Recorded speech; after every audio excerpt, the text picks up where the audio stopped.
This is the Agricultural Training Institute. We are the training arm of the Department of Agriculture since 1987.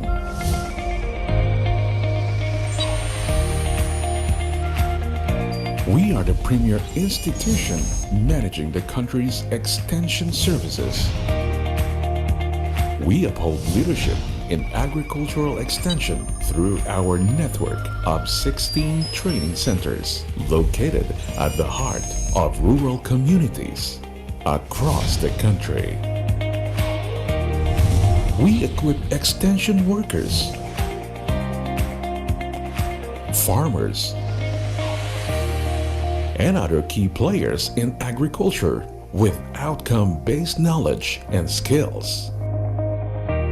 Our services are anchored on 6 thematic platforms of our core functions. We synergize agriculture with informed and capable professionals, the farmers, the fishers, and their families, infusing them with knowledge, developing their skills with the mindset to make a difference in their community. Our passion to serve finds fulfillment as we inform,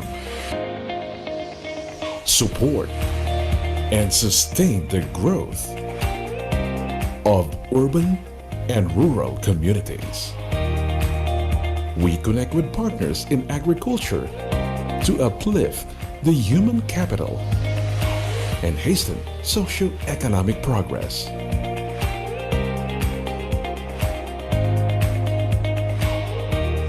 This is the Agricultural Training Institute today. We are providing excellent extension services beyond boundaries.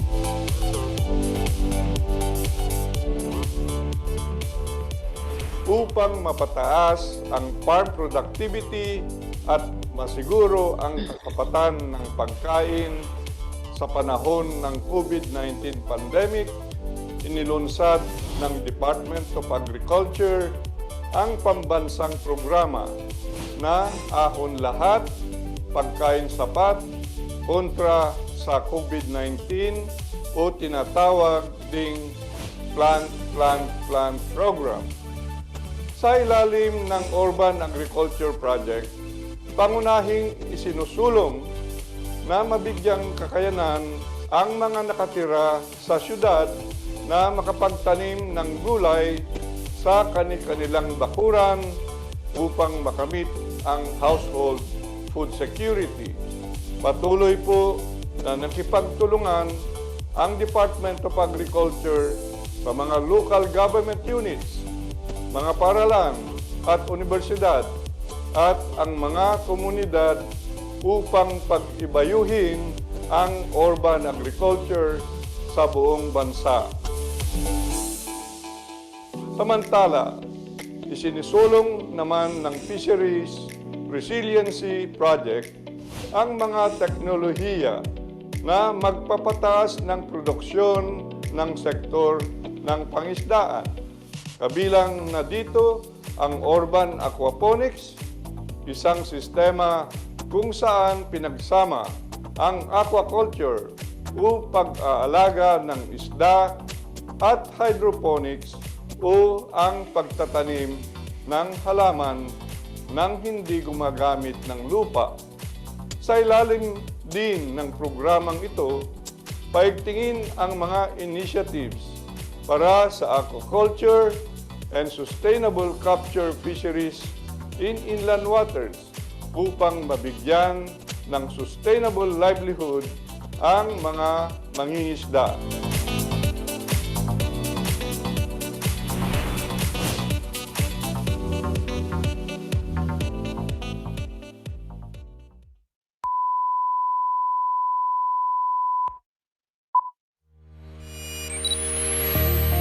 This is the Agricultural Training Institute.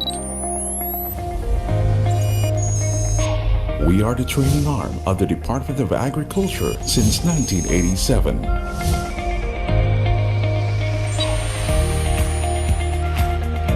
We are the premier institution managing the country's extension services. We uphold leadership in agricultural extension through our network of 16 training centers located at the heart of rural communities across the country. We equip extension workers, farmers, and other key players in agriculture with outcome-based knowledge and skills. Our services are anchored on 6 thematic platforms of our core functions. We synergize agriculture with informed and capable professionals, the farmers, the fishers, and their families, infusing them with knowledge, developing their skills with the mindset to make a difference in their community. Our passion to serve finds fulfillment as we inform,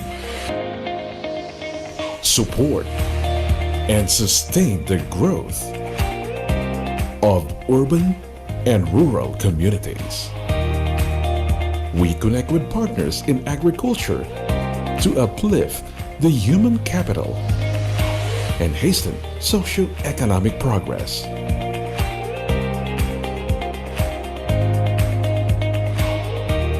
This is the Agricultural Training Institute today.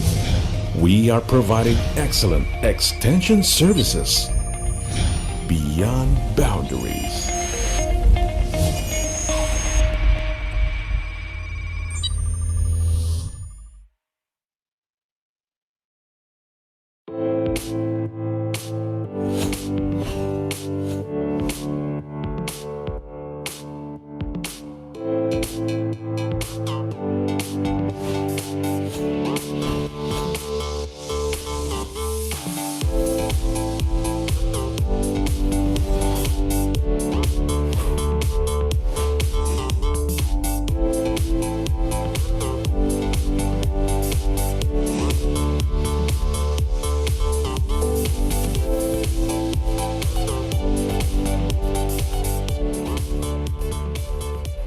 Upang mapataas ang farm productivity at masiguro ang kasapatan ng pagkain sa panahon ng COVID-19 pandemic, inilunsad ng Department of Agriculture ang pambansang programa na Ahon Lahat, Pagkain Sapat kontra sa COVID-19 o tinatawag ding Plant Program. Sa ilalim ng Urban Agriculture Project, pangunahing isinusulong na mabigyang kakayanan ang mga nakatira sa syudad na makapagtanim ng gulay sa kanilang bakuran upang makamit ang household food security. Patuloy po na nakipagtulungan ang Department of Agriculture sa mga local government units, mga paralan at universidad at ang mga komunidad upang pag-ibayuhin ang urban agriculture sa buong bansa. Samantala, isinisulong naman ng Fisheries Resiliency Project ang mga teknolohiya na magpapataas ng produksyon ng sektor ng pangisdaan. Kabilang na dito Ang urban aquaponics, isang sistema kung saan pinagsama ang aquaculture o pag-aalaga ng isda at hydroponics o ang pagtatanim ng halaman nang hindi gumagamit ng lupa. Sa ilalim din ng programang ito, paigtingin ang mga initiatives para sa aquaculture and sustainable capture fisheries in inland waters upang mabigyan ng sustainable livelihood ang mga mangingisda.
Subject.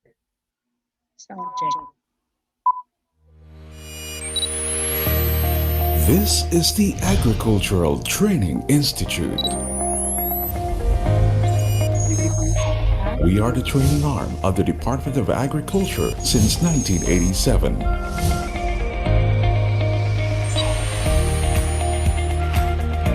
We are the premier institution managing the country's extension services. We uphold leadership in agricultural extension through our network of 16 training centers located at the heart of rural communities across the country. We equip extension workers, farmers, and other key players in agriculture with outcome-based knowledge and skills. Our services are anchored on 6 thematic platforms of our core functions. We synergize agriculture with informed and capable professionals, the farmers, the fishers, and their families, infusing them with knowledge, developing their skills with the mindset to make a difference in their community. Our passion to serve finds fulfillment as we inform, support, and sustain the growth of urban and rural communities. We connect with partners in agriculture to uplift the human capital and hasten socio-economic progress.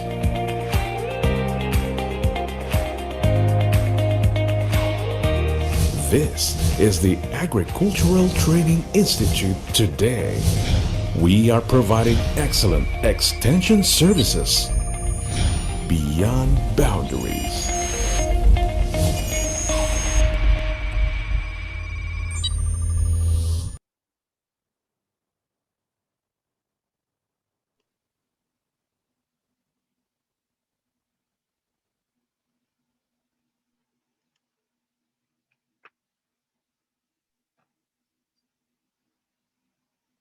Magandang umaga po sa ating lahat. Ako po si Nolet Morales Fulgencio, ang inyong MC sa webinar po nating umaga.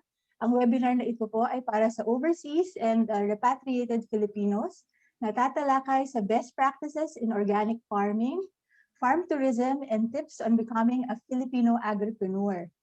Ang ating pong event ay jointly hosted ng aking tanggapan ng Office of the Special Agriculture Representative o ang OSAR na nakabase sa Philippine Embassy in Bangkok at ng Agricultural Training Institute ng Philippine Department of Agriculture.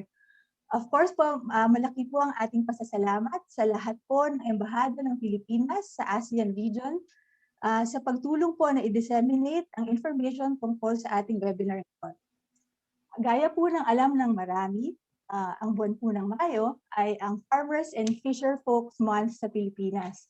Kaya very timely po na ang pag-conduct ng ating webinar ngayong buwan. It is very heartwarming to see interest in agriculture from our kababayans based in ASEAN and beyond. Actually po, among our registrants, no, marami pong galing Singapore, Malaysia, Thailand, Cambodia, Laos, Vietnam, even po sa Middle East, no, meron po from Doha, from Abu Dhabi, Riyadh, Jeddah, Hungary, Papua New Guinea, and Sudan. And the rest po, syempre, galing po sa Pilipinas. Maraming salamat po sa pag-join po sa atin today and welcome. No?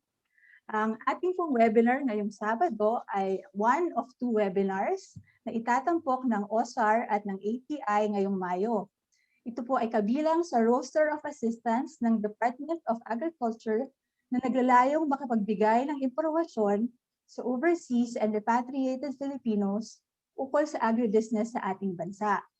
Layon po namin na magpunla sa inyo ng agribusiness ideas para po whether you are still abroad or are already in the Philippines, you can make plans or strategize on how to start or do your agribusiness, whether by yourself or with family members or friends na maaari nyo pong maging partners sa negosyo. Through this two-part webinar series, we will link you with experts and people who went through the rigors of starting an agribusiness. We urge you to listen to our speakers and learn from their experiences and expertise. We encourage you to please send your questions for the speaker through our chat box. Ikakala po ng ating mga kasamahan mula sa ATI ang inyong mga katanungan. So please do not hesitate to type your questions as you think of them. Ngayon po, to start our program proper, atin pong pakinggan ang mensahe mula sa ating partner agency, ang Agricultural Training Institute, na siyang pangunahing ahensya ng pamahalaan na nagbibigay ng technical advice and knowledge in agriculture at nagbibigay gabay po kung paano i-apply ang mga ito sa farm to improve farmer skills, productivity, food security, and livelihood. Ngayon po, to deliver a message on behalf of ATI Deputy Director Rosana P. Mula, we welcome Ms. Teresa Aurora Cosico, Chief of the Training and Curriculum Development Section of ATI. Maraming salamat, Ms. Nolet. So magandang umaga po sa ating lahat. Ito po ang mensahe po ng aming Deputy Director, si Ma'am Rosana Mula. So to all our kababayans here and abroad, partners in development, colleagues, ladies and gentlemen, isang magandang umaga sa ating lahat. This agribusiness webinar for overseas Filipino workers is such an exciting partnership project with the Office of the Special Agriculture Representative in Bangkok, especially with the current trust of the government to help you repatriate, especially repatriated OFWs and your families to responsive and sustainable social protection packages. Food stands first among all basic human needs. Thus, we are committed to showcase agriculture and agribusiness as a good, if not the best investment. We would like to thank everyone who registered and joined this webinar designed to encourage and support you to engage in micro, small and medium enterprises. We hope that this webinar will make you consider agriculture as you start your journey to become agripreneurs and ultimately partners in national development.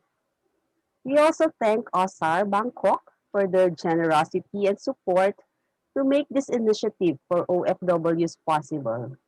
Today, we are also glad to have one of our agribusiness and farm tourism champion, Ms. Josephine Costales of Costales Nature Farms, to share her best practices in the agritourism industry. We at the ATI believe that knowledge sharing activities such as this is a good foundation of successful agriculture related venture. Through this, we hope that you will get excited, gain new insights and ideas that will guide you to embark on your respective ventures. After this webinar, I also encourage you to take advantage of the available programs and services of the Department of Agriculture to guide you start your agribusiness. We at the Agricultural Training Institute are always here to provide capability enhancement opportunities to help you learn the latest agribusiness trends and technologies. We aim to continue to elevate income opportunities in this sector by promoting agribusiness as the way forward, especially for you. Para sa inyong mga bagong bayani ng ating bansa, kami ay nagpapasalamat sa inyong kontribusyon sa pagpapaunlad ng ating ekonomiya, lalo na sa panahong ito. Kami ay nagagalak na makasama kayo sa pagbuo at pagtahak ng bagong direksyon para sa agrikultura. Mabuhay kayong lahat at maraming salamat.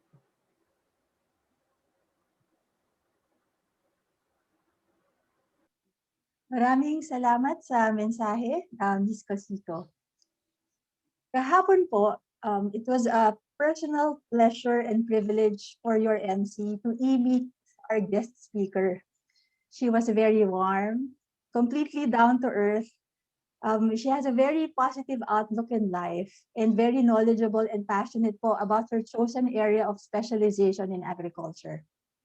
Siya po ay nakapagtapos sa PUP with a bachelor's degree in computer science. And so I asked her kung totoo ba po yung write-ups na nagsabing she really started from scratch sa agriculture. And you know, with a smile on her face, she said, yes, and she started sharing an anecdote on how she was when she started trying to grow plants, no? Coming from that point in her life, na it was a challenge na panatilihing mabuhay ang kanyang mga unang tinanim. And then up to this point, where napakarami na pong accolades nang nakakabit sa kanyang pangalan at sa kanyang agri-negosyo, talaga pong nakaka-inspire ang journey ng ating speaker. Siya po ay ang chairperson and co-founder ng Costales Nature Farms na matatagpuan sa Mahayhay, Laguna at kasalukuyang National President ng Farm Tourism Organization of the Philippines. Is a founding member of the Go Negosyo ASEAN Mentorship for Entrepreneurship and the chair of the Board of Directors ng Samahan ng Organikong Industriya ng Laguna. She is a member of the Technical Working Group of the Farm Tourism Council of the Department of Tourism. And under her leadership, kabilang sa mga awards na natanggap ng Costales Nature Farms ay ang Most Outstanding Farm Tourism Destination by the Tourism Industry Award at ang recognition ng DOT Calabarzon as a pillar and model for farm tourism. Ladies and gentlemen, nagagalak po ako na ipakilala sa inyo ang ating resource person, si Mrs. Josephine F. Costales. Magandang umaga po sa inyong lahat. Una po ay nagpapasalamat ako, of course, sa ating partner, Department of Agriculture and Agricultural Training Institute. Actually, hindi lang po sila partner, but para sa amin, mga kapamilya na po namin sila. And of course, sa ating Department of Agriculture sa OSAR, sa Bangkok, magandang umaga po. It was really a pleasure meeting all of you. And of course, sa aking manong Secretary of Department of Agriculture and kay Director, Chairman ng ATI, kay manong kay Sir Aton, chairperson ng ATI. Maraming salamat po for having me. Isa pong karangalan na maging bahagi ang Costales Nature Farms. Ako po at ang sampu ng aking mga pamilya ay nagpapasalamat po at binigyan niyo po kami ng pagkakataon upang maibahagi sa inyo ang mga karanasan and best practices ng Costales Nature Farms. So sa ating pong mga kababayan, sa ating mga bagong bayani, saludo po ako sa inyo. Nagtitiis kayo na malayo sa inyong mga pamilya at alam kong napakalaking sakripisyo niyan. At sa panahon ng pandemic ay napakalaking challenge na ang iba sa atin ay nawalan ng trabaho, na pauwi, ang iba naman ay nasa ibang bansa pa, iba ay tuloy-tuloy ang operation. So hayaan niyo pong i-share ko po sa inyo ang aming mga karanasan upang magkaroon tayo ng pag-asa na meron pong pera sa agrikultura kahit po nandito po tayo sa ating bansa. So to start with, let me share po my presentation.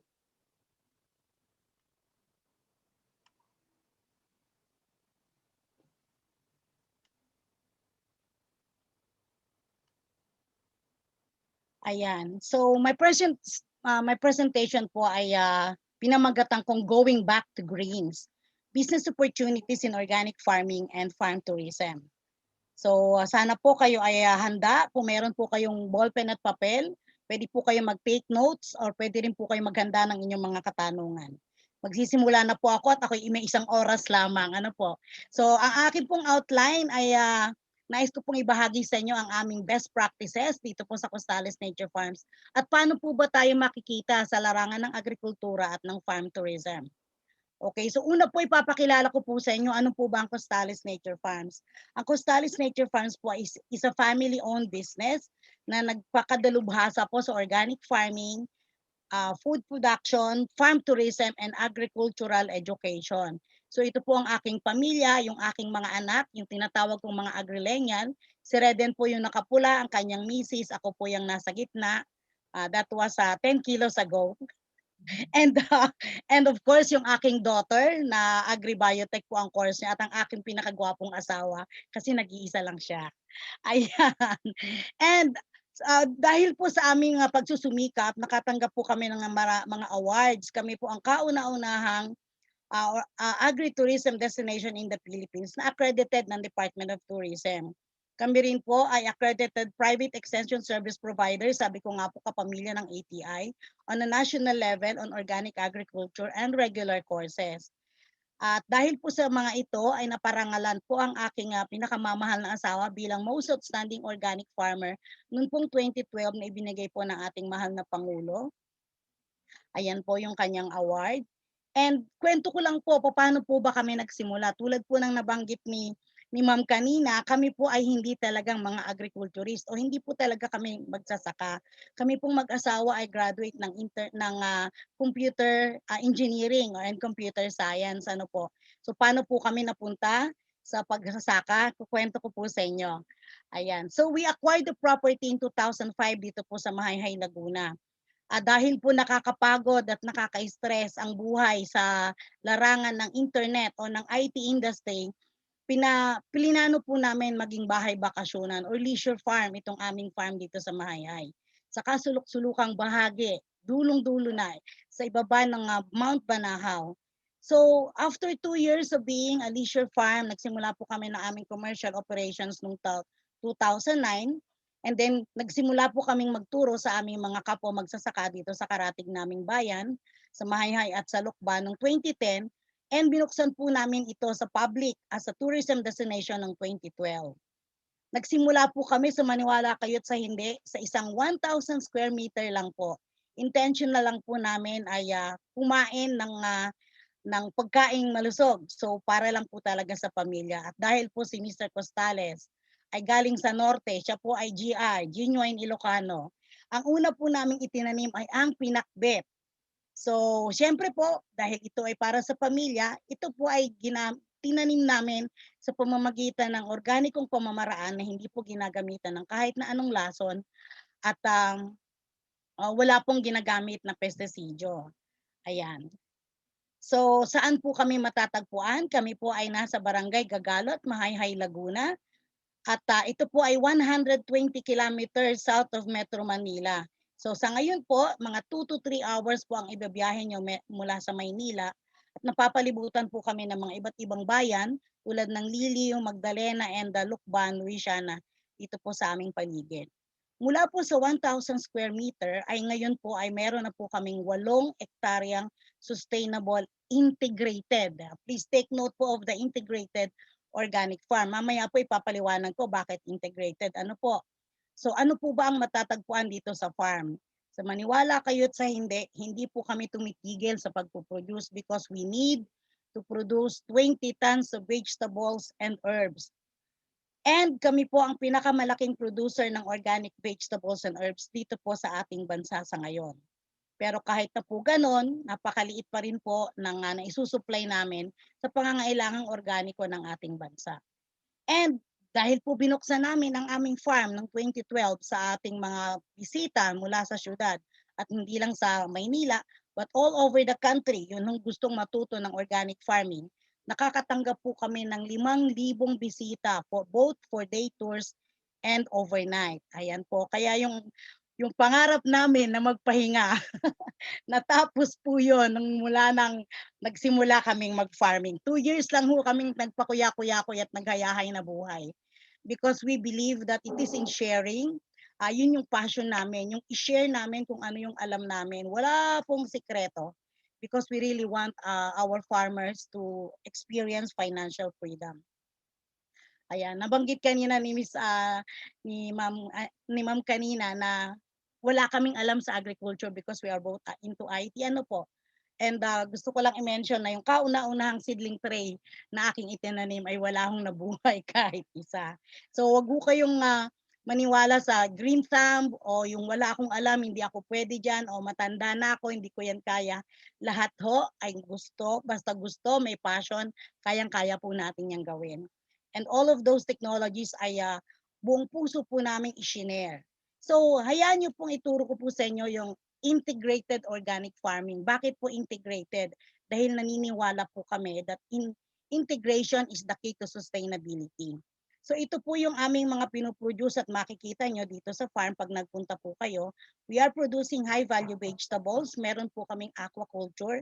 Ito po sana ay tilapyaan para po sa aming pamilya. But this is originally designed as a training pool. Yun ho kasing aking dalawang agrilenyal ay pareho po silang varsity swimmer.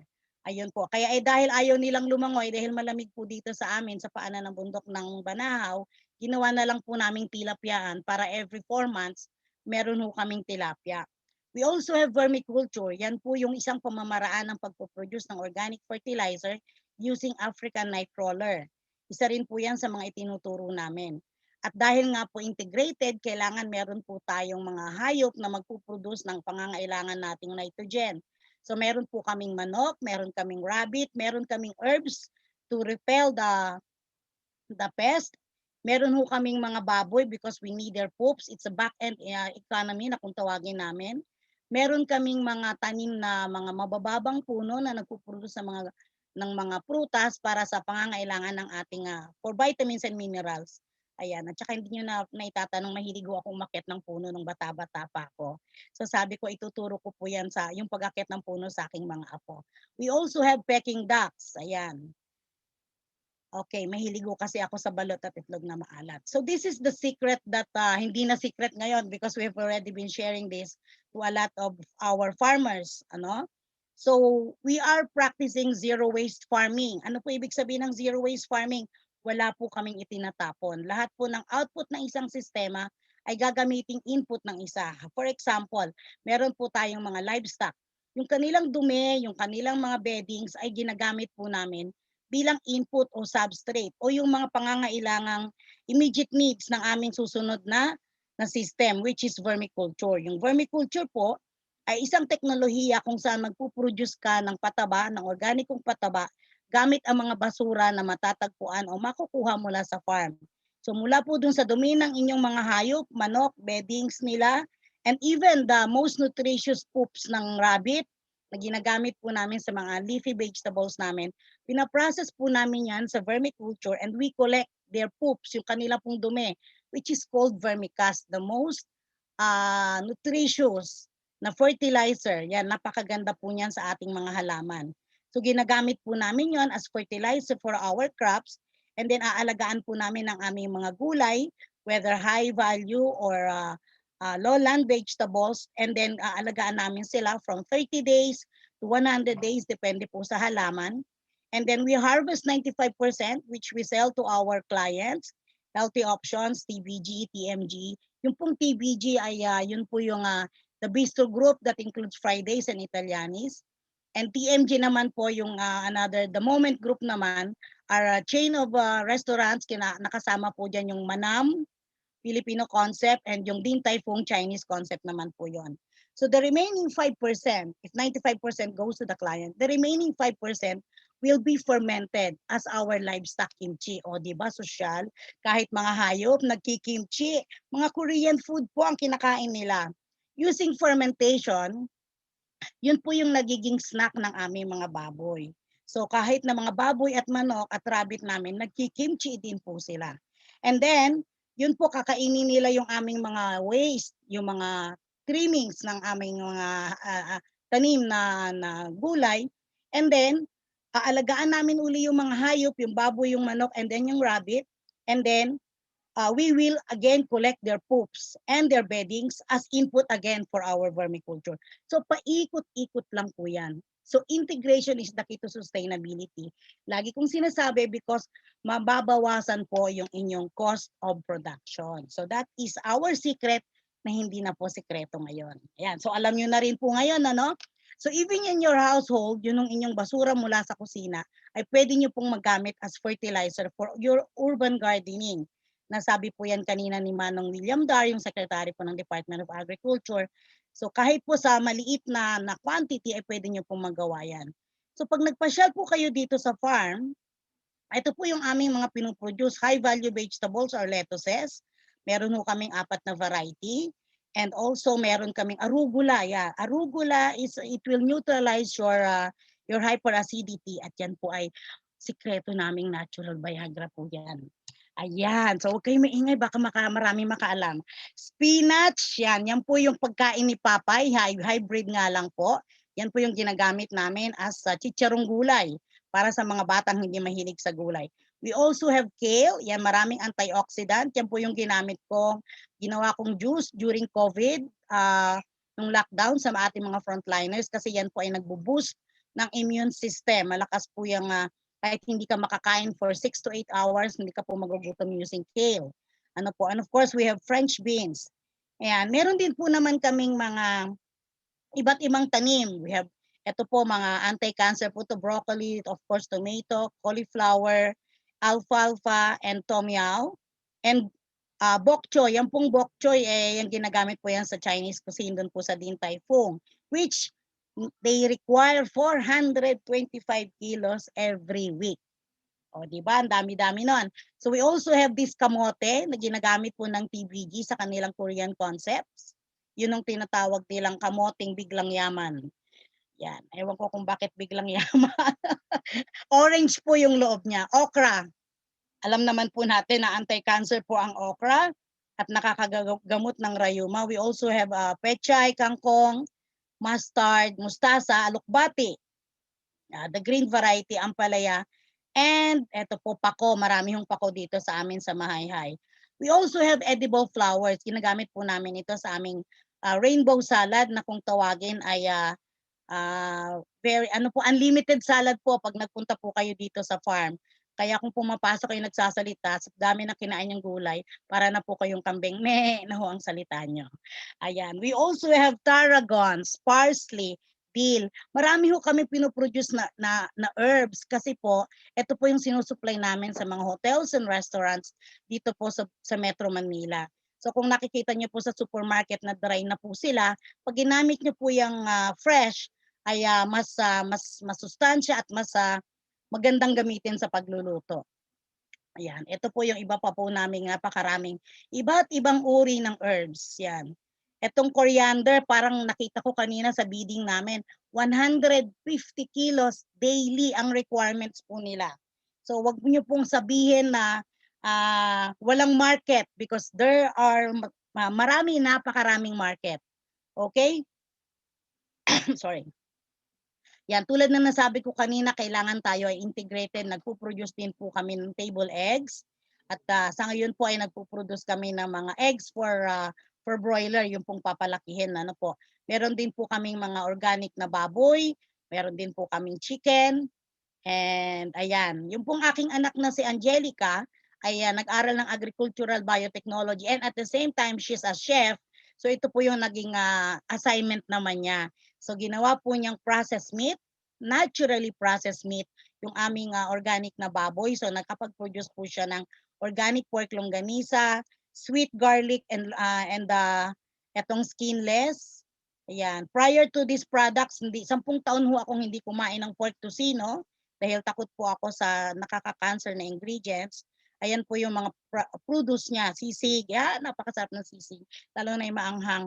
And then tapa, we also have patties for the kids, and these are some of our clients. So hindi ko na po isa-isahin ano po.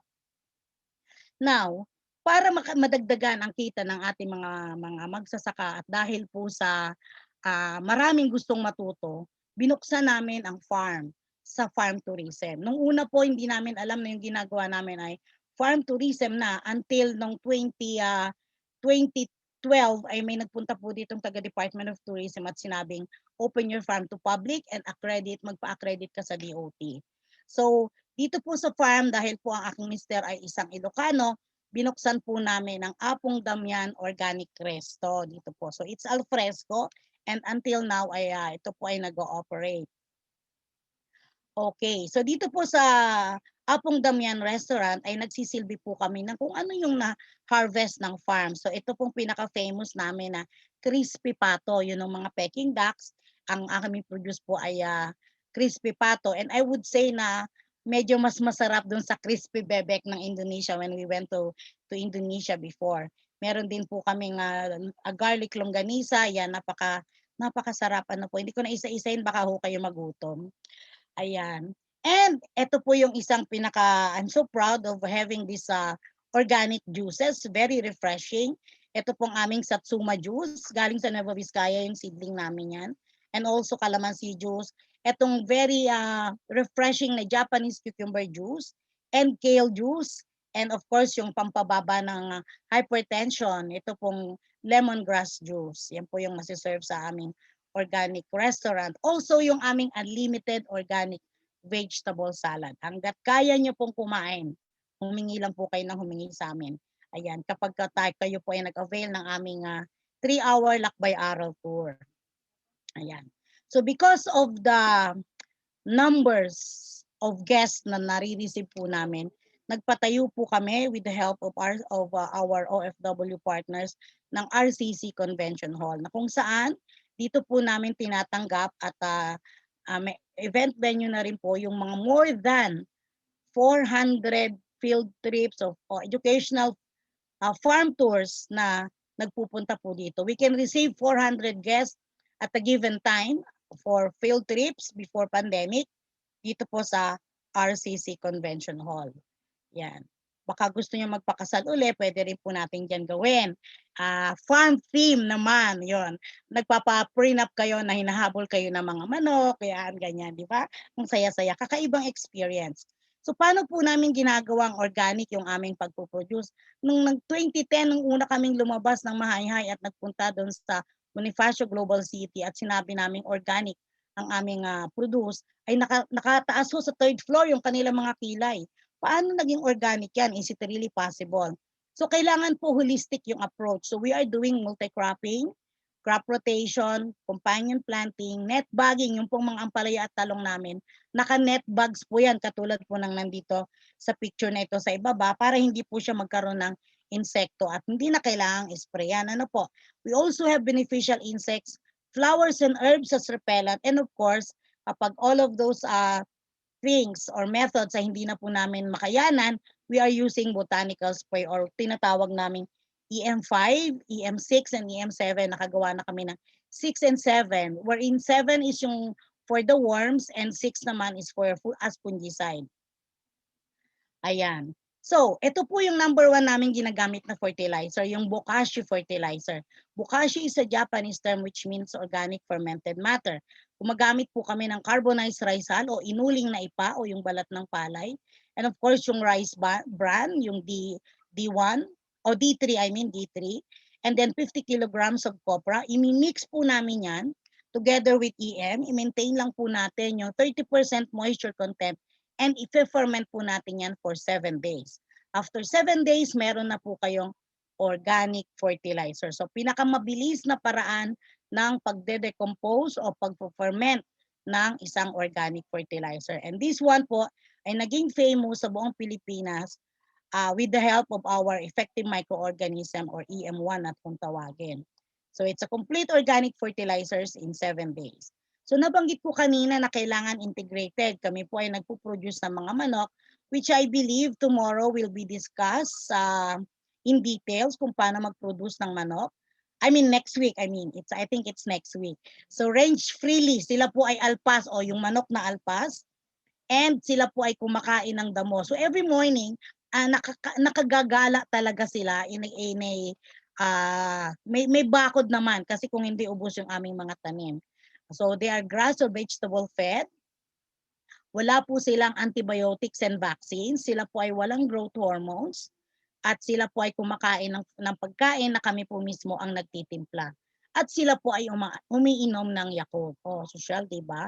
Nagyayakult ang aming mga manok. Joke lang po. Yung kanilang drinks ay meron pong effective microorganism na may lactic acid bacteria, which is the main ingredient of Yakult. Ayan. Prinomote ko pa talaga yung Yakult. So meron din po kami mga smiley pigs. Bakit po smiley pigs? Kasi po sila ay nagpo-produce naturally. So hindi po kami nag-AI, kaya po sila happy, kaya sila nakasmile because they are very happy. Ayan. So wala rin po silang antibiotics, walang growth hormones, walang commercial feeds, and hindi po sila naliligo. Pero sila po ay pagkakatayin na lang. Pero wala pong amoy. Sabi nga po ng aming dating mayor dito sa Mahihay, ang babuyan daw namin ay amoy apple. O, di ba? So kahit kapitbahay mo yung munisipyo, hindi magrereklamo na mabaho ang babuyan mo.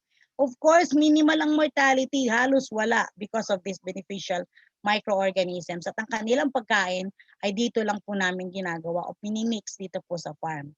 Ayan. May Yakult din po yung inumin nila because of the EM1. Yan, because of lactic acid bacteria.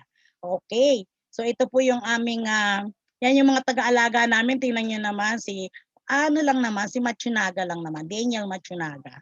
O diba? Social. Ayan. At gusto ko pong ipakilala sa inyo si Madonna. Yan. Hindi po yung babae, kundi yung pong aming baboy. Ayan. Kung pwede nga lang hindi ko siya katayin because napakagaling niya mag-project. Kung sinabi kong pipicturan kita, 1, 2, 3, tingnan nyo ang mata, tantalizing, di ba? Pag ganyan ang alaga mo araw-araw, hindi ka talaga mai-stress. Ayan. For you to become organic, para ikaw ay ma-certify as an organic farm, your water source should be pure. Or at least dumaan siya sa filtration. We are very lucky here in Mahayhay that ang aming ginagamit pong tubig ay galing sa spring water. Doon po sa bundok Banahaw, mayaman po talaga rito sa tubig. So pinalagyan po namin ng tubo yung 4 na kilometro mula po doon sa spring water sa Bukal, sa may paanan ng bundok Banahaw. Continuous po yung flow nun. And yung excess water po namin ay sinishare namin sa aming mga kapitbahay. Wala rin po kaming ginamit na motor to get the water kung hindi dito lang po sa pagdidilig dito po sa farm. So, meaning, pagka wala kang ginamit na electricity in the production of your water, nami-minimize po yung carbon footprints. There. So, and also zero chemical contamination. Biruin nyo yung mga tilapia namin, spring water yung nilalangoy yan. Di ba, bongga? Bongga. Anyway, this is the secret behind the success of our farm. Pero hindi na secret ngayon. Kumalat na po ito sa buong Pilipinas. And even dito sa ating mga karatig bansa, sa Asia, So, effective microorganism, it revolutionized agriculture, organic agriculture. EM technology or the use of effective microorganisms. Alam niyo po, yung pinakamalaking problema in pollution, yung pagka sinasabi ng mga magsasaka na umasim na lupa, yung malalaking problemang ito can be solved by this very small microorganisms. Sila po ang kasagutan to neutralize the bad bacteria at upang maibalik yung totoong kalusugan ng ating lupa. Okay? So, pag nagpunta kayo dito, ano ba ang pwede nyo magawa? Yan. We are offering lakbay aral tours dito po sa sa farm. Pag nagpunta kayo dito, kopyahin nyo po lahat ng gusto nyo kopyahin, okay lang. We are also offering bed and breakfast. Ayan po yung aming mga accommodation, bahay kubo. Ayan. So alam niyo yung mga foreigners gustong-gustong matulog dito sa aming mga bahay kubo. Kami po ay walang aircon, kundi air cool. Ayan. Kaya nga po pag nagising kayo, tatanungin ko kayo kung napatay niyo yung aircon kasi wala akong switch. Napakalamig po dito. And pag napagod po kayo at the end of the day, meron ho kaming farm spa. Yan ho kasi yung aking bisyo. Yan, there you go. So marami po kaming ino-offer na farm activities tulad ng pamimita, so yung pick and pay, and animal feeding. Ayan, meron din ho kaming tinatawag na Catch Me If You Can. It's a chicken chasing activity. And even our dear the Secretary of Department of Tourism naranasan pong mag-harvest ng itlog dito po sa aming manukan. At nagulat siya, sabi niya, look at this, it's huge. Hindi niya akalain na malalaki pala yan. Okay, now, kaya nga po kanina itinanong ko kung ilang percent yung ating nasa millennial because we really want to encourage the young generation to go into farming. So sinisimulan po namin yan sa kabataan. Kaya dito po, we are teaching them our different technologies. So nagta-transplant po sila and nagla-land prep po sila and I thought matatakot sila sa dumi but ironically, napaka-eager po nilang matuto.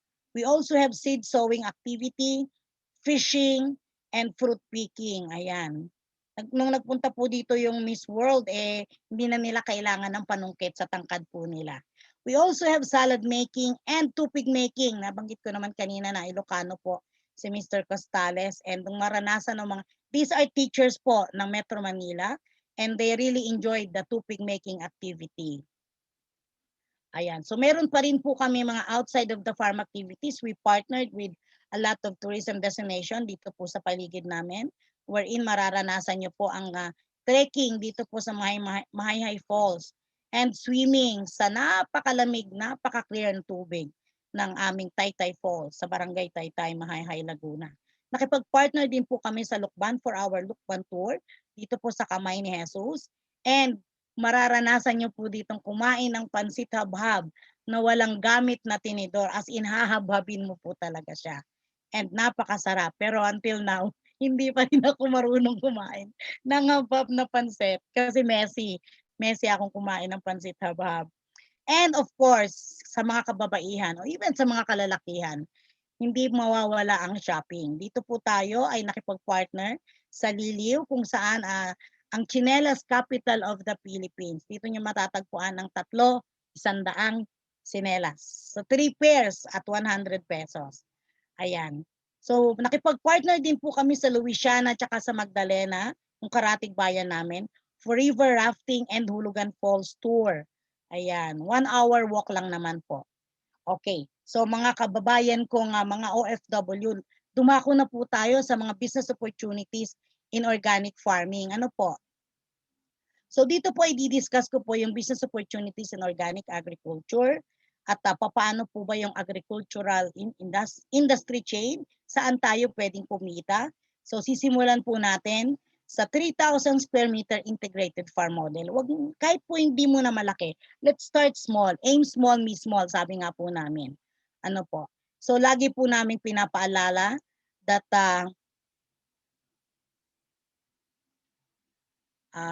ayan, nawawala yung ibang part. Agriculture is the greatest and the most important of our industries.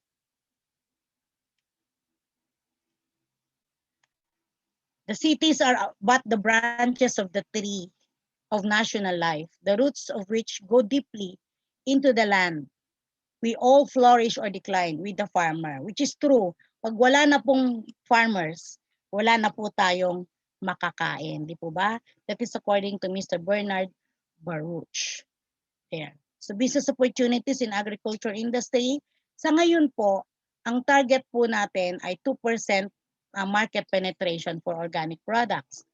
But as of now, so meron po tayong 98% market opportunity. Actually, yung 2% hindi pa rin po ma-reach eh.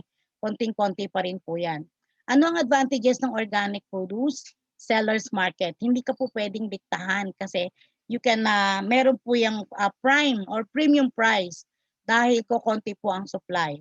The demand is high than the supply at meron nga po yung premium price. So saan kayo pwedeng kumita? Okay? So pwede po sa inputs, production of inputs, pwede po sa production mismo, yung mga gulay niya na inyong mapoproduce. Sa value adding, kanina po nabanggit ko yung mga tosino namin, pinaprocess. Also pagka-vegetable naman, pinipickle or pwedeng i-dry. And then you can go into trading, maaring wholesale or maaari ding trading. Ayan. Dito po sa inputs, tinuturo po namin yung paggagawa ng fertilizer. Meron nga po kami mga naturuang mga farmer na nagpakadalubhasa sa paggawa ng fertilizer and different concoctions. At yun po ang naging core business nila. Ngayon, yung value adding naman po, yung tulad ng mga restaurants, maliban po sa pinaprocess nila, ay siniserve nila sa kanilang wellness restaurants. Ayan. Of course, retail, meron po kami mga wholesale clients and mga retail clients din, yung mga household. During pandemic po, dahil na nalimitahan ang paggalaw ng mga tao, ginamit po namin yung tinatawag naming bubble delivery. Say for example, may online order kayo through internet, may chat group po kami, meron kaming Facebook account, na kung saan meron po kaming partner motorcycle delivery in every city. Let's say Makati, Manila, Quezon City, Pasig, Taguig. So yun po, dinadrop lang po namin doon sa pinaka-drop off point at sila po yung nagdi-deliver dito sa Metro Manila. At pwede nyo rin pong gawin yon. Okay, so pwede rin po kayong mag-produce ng seedlings. Puro seedlings lang. And then you will be the one to supply naman the mga farmers. Okay, pwede rin po kayong mag-produce ng feeds for our livestock and fertilizers and planting materials. Katulad po yung mga may bumibili po sa amin ng mga cuttings, meron po kaming tinatawag na power plants o yung mga protein-rich plants na ginagamit as part of the feed ingredients of our livestock. Ayan. So input and supply seeds and seedlings. Ito po yung aming pong nursery can accommodate 60,000 seedlings at a given time. Okay, so pwede nyo rin pong maging business yan. Makipag-partner po tayo sa mga seed companies katulad ng Harvest and East West. And also Ramgo Seeds. Madami po sila. Allied Botanical Corporation is also one of our partner. Ayan, inputs and supply feeds. Ayan po.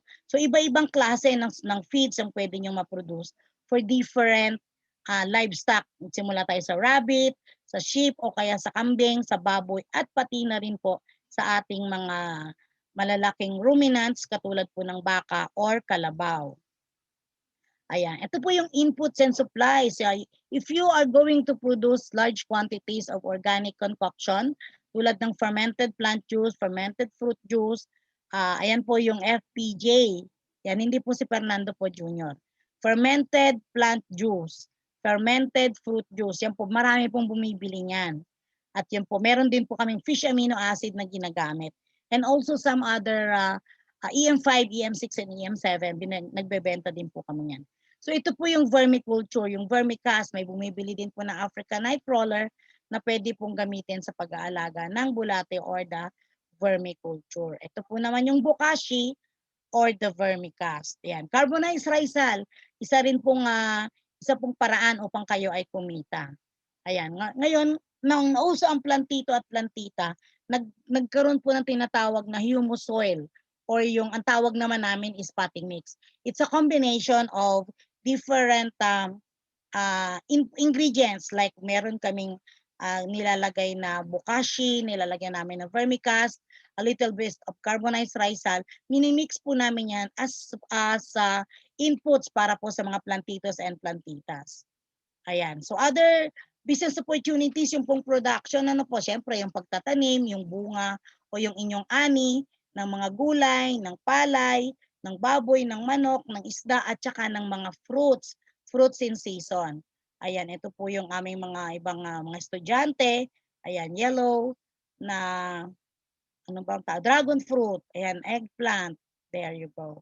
Ayan yung mga baboy, manok, baka, kambing, rabbits. Rabbits ngayon po is I think 400 to 500 pesos per kilo. Yan, exotic pero ang sarap at mababa po ang cholesterol. Now, for value adding, if you're going to process your meat, ito po yung magiging output ninyo. Ito yung inyong magiging product. Yung mga cold cuts pero organically produced po siya, organically processed. There you go.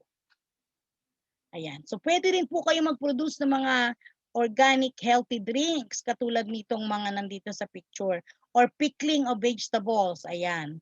Yan po, pwede niyong i-process yan. So, maraming way para lalo kayong kumita. Yung iba kasi medyo busy na, so meron silang gustong ready to eat healthy meal katulad po nitong Nourish Bowls. Yan, partner naman po namin dito si Chef Gaita. Yan, meron po siyang sinusuplayan. So sa amin sila kumukuha ng mga organic vegetables. There you go. Trading and wholesale. Well, sa trading naman or wholesaling, hindi ganun kataas yung presyo kesa sa retail, pero malaki naman po yung volume. Sabi nga po ng Chinese, maliit na kita basta dami, laki na rin. There.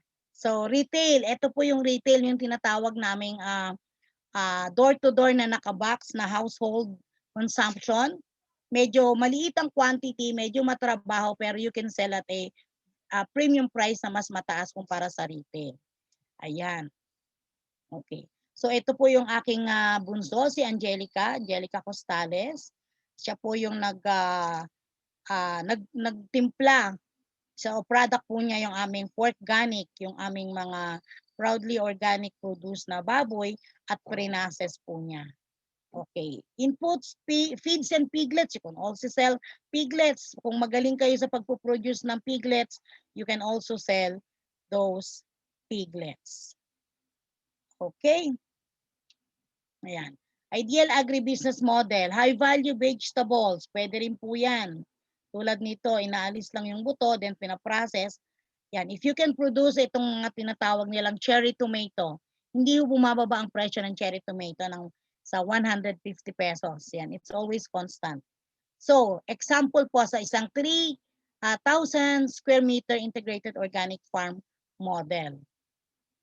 Assuming ito po yung inyong farm, yan, meron kayong organic na baboy, meron kayong free-range poultry, meron kayong high-value vegetables, at meron po kayong ayan, organic vegetables, and then meron kayong nursery. Ito po yung nursery, and this is your water supply.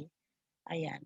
So, assuming sa 1,000 square meter, nagpo-produce po kayo ng mga lettuces, and meron din po kayong mga ampalaya. Ayan.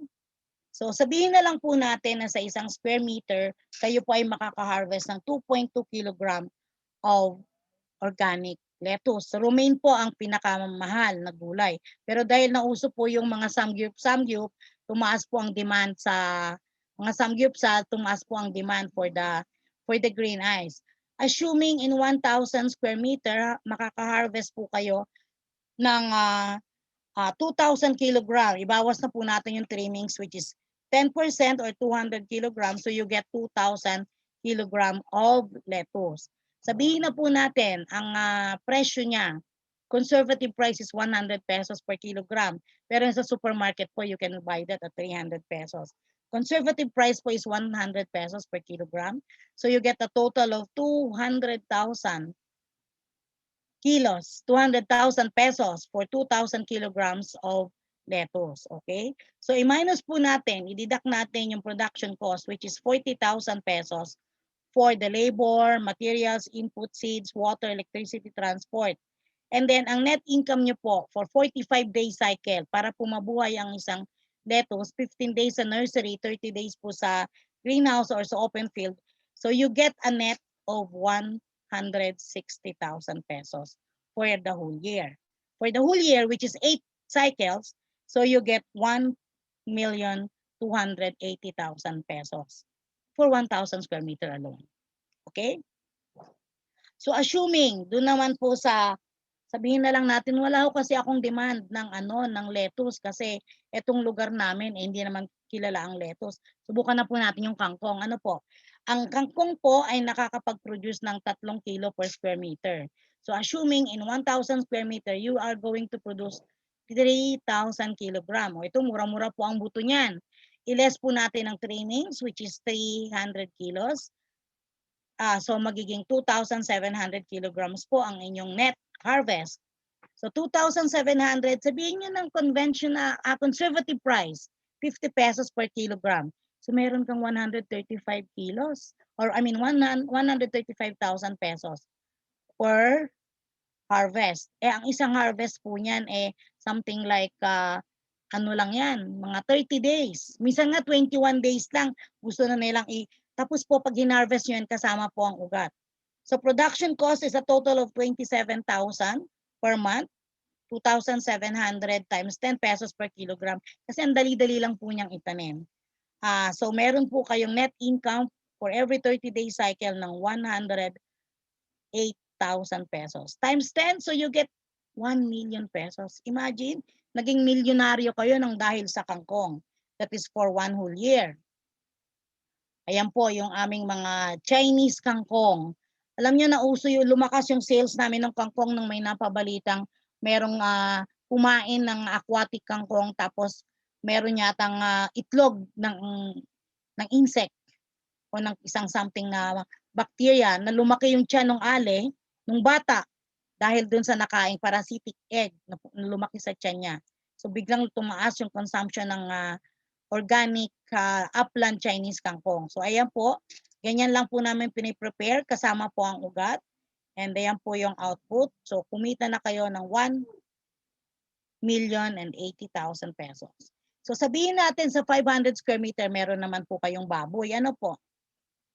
Sabihin na natin yung baboy nyo sa 500 square meter, meron kayong 60 heads, which is 10 heads per month. So ang live weight, assuming meron kayong nakapag-produce kayo ng 100 kilogram per head.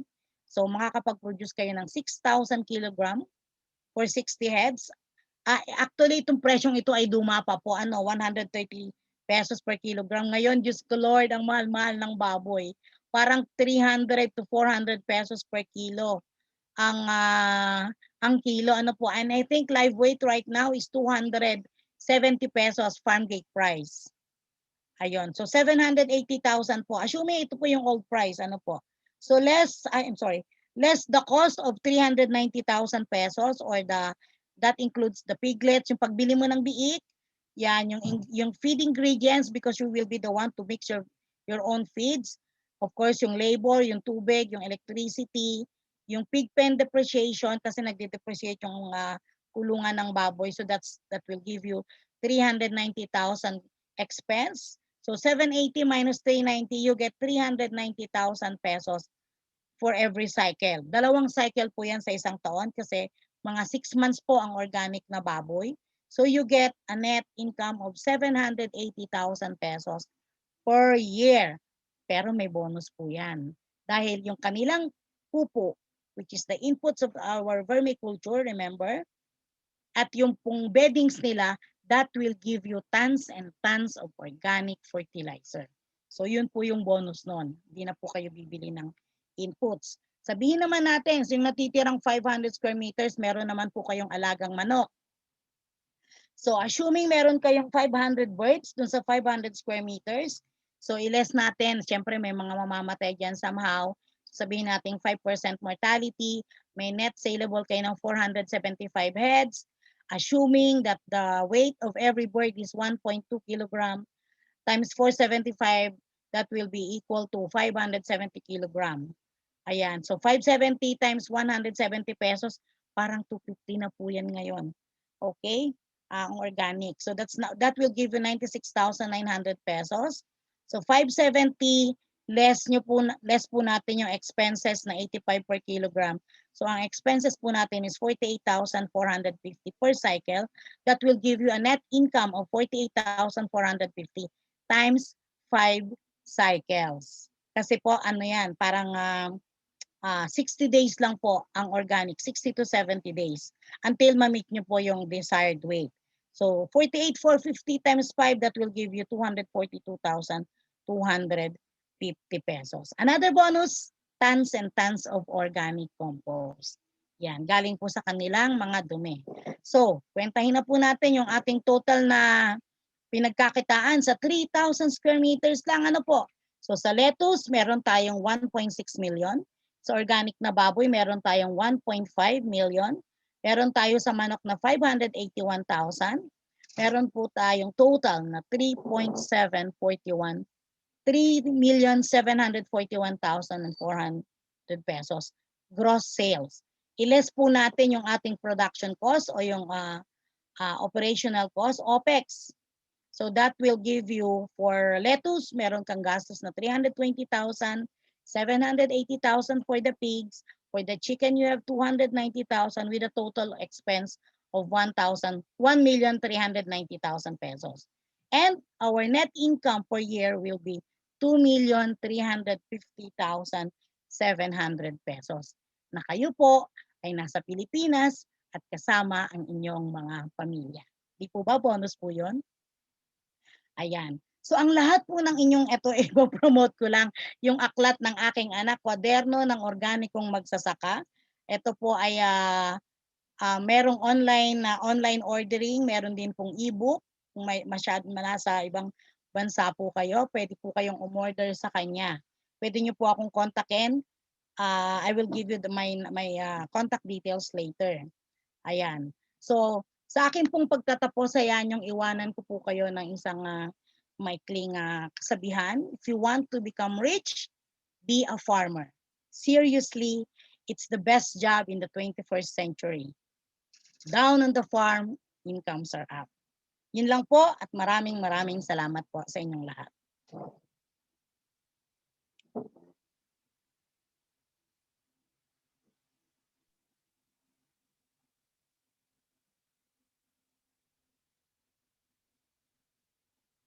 Maraming salamat po, Miss Josie. Ang dami po namin natutunan sa inyong presentation. Salamat Thank you, po Ma'am talaga for being very generous sa mga informasyon, sa inyong mga kaalaman. Hindi po maraming tao na katulad nyo na yung willing mag-share ng secret to their success. So we really appreciate po itong inyong generosity. Thank you very much po. Welcome. Marami po tayong natanggap na mga katanungan. So, i-turn over ko po ito muna sa aking colleague na si Grace ng API for our Q&A portion. Maraming salamat po, Miss Nolet. Isang malugon na pagbati ng magandang buhay sa lahat ng ating mga kababayan mula sa iba't ibang panig ng mundo. Ako po si Grace Santos ng Agricultural Training Institute at narito po ako upang maging inyong moderator para sa ating talakayan kasama pa rin ang ating resource person na si Ginang Josephine F. Costales ng Costales Nature Farms. Ngayon po ay aking babasahin ang inyong mga katanungan mula sa ating Q&A chat box at isa-isang sasagutin ng ating resource person ang inyong mga tanong. Ma'am Josie, para po sa unang katanungan, na mula kay Mr. Raymark Carino, pwede po bang mag-work o mag-apply sa Costales Nature Farms? Actually, pwede naman po, pwede. Mag-e-expand po kasi kami din, meron kaming partner ngayon. Maaari ho kayo magpadala ng inyong resume sa email ko na lang, diretso nyo na po sa akin, josie.costales@yahoo.com or josie@costalesnaturefarms.com. And then titingnan po natin because we are, meron ho kasi kaming partner that we are going to produce organic produce for 2,000 hectares. So siyempre hindi ko yun kakayanin, so we're going to partner to a lot of farmers and we will need a lot of farm help. Okay po. Para po sa susunod na katanungan, isang tanong from a participant from Thailand, saan po kayo nag-aral o nag-train para matuto about agriculture? Ayan po, napakagandang katanungan. Nung nagsisimula po kami, meron pong mga seed companies, yung East-West, nagbibigay ng mga short courses, mga 3 to 5 days. And then Harvest also, nagbigay po yan ng training namin kasi tulad ng sinabi ko, zero knowledge po talaga kami sa agriculture. And then we went to Thailand, nandoon po yung EMRO sa Saraburi, nandoon po yung EMRO demo farm nila at doon po kami nag-aral ng organic farming. So una inaral muna namin yung the chemical side of it and then yung organic counterpart ng mga chemicals na yon doon po sa sa Saraburi, Thailand. And of course, we are very lucky to have UP Los Baños dito po malapit sa amin, mga 1 hour drive lang. And they're very generous na magbigay ng information because ina-acknowledge naman namin na wala kaming alam, zero, as in zero knowledge talaga. And they're very generous to give us those information. And then for agritourism, naging scholar po ang inyong lingkod ng APO with the help of course of ATI. Napadala po kami sa Bali, Indonesia, and also in Malaysia para mag-aral po ng agritourism. And yun po yung ineko naman namin sa lahat ng mga farmers in partnership with DOT and ATI on how to convert their farm into a farm tourism destination. And of course, marami pong aklat at tuloy-tuloy po ang pag-aaral. Hanggang ngayon, tuloy-tuloy po ang aming pag-aaral. And also, we are very lucky that yung aking dalawang anak po, si Reden, of course si Kenneth at si Angelica, ay naging scholar din po sila ng JICA. They went to Japan to study agritourism. Si Reden po ay nag-aral ng IPM sa Netherlands, yung paggamit ng mga kaibigang insekto upang labanan ang mga kalabang insekto. So yun po yung mga technology kung saan kami nag-aral, hindi lang po dito sa Pilipinas, kundi pati na rin po sa ibang bansa. And of course, nandito po ang ATI, na pamilya na nga po namin, and of course DOT and TESDA, na tinuruan po kami kung paano naman namin, paano kami matuto ng tamang pagtuturo upang maging very effective yung transfer ng technology. Okay po. As a beginner or amateur, ano po ang inyong masasuggest na gulay na mas madali na itanim at i-maintain? Ayan. So that's a very common question, ano? Kasi po ako mahilig po akong kumain. So kung ano po yung gustong-gusto nyong kainin. Dahil ako po ay mahilig sa magsigang. So yung lahat po ng ingredients ng sinigang, we have talbos ng kamote, we have pechay, singkang.